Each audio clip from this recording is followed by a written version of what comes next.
তো এখান থেকে আমি আবার স্টিকারে চলে গেলাম। তো এখান থেকে দেখতে পাচ্ছেন গাইস এই স্টিকারটা নিলাম।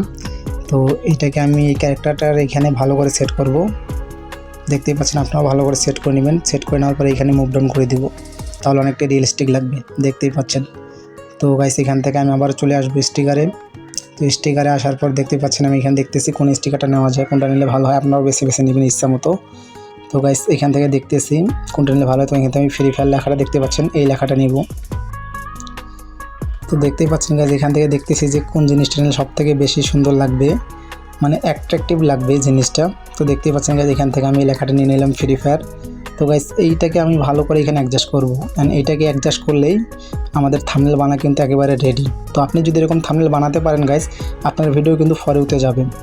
তো গাইস আশা করি ভিডিওটা আপনাদেরকে ভালো লাগছে। যদি ভিডিওটা ভালো লাগে তাহলে অবশ্যই চ্যানেলটাকে সাবস্ক্রাইব করে দিবা। আর আমি ইনশাআল্লাহ গাইস এমন ভিডিও দিব যাতে আমার ভিডিও দেখে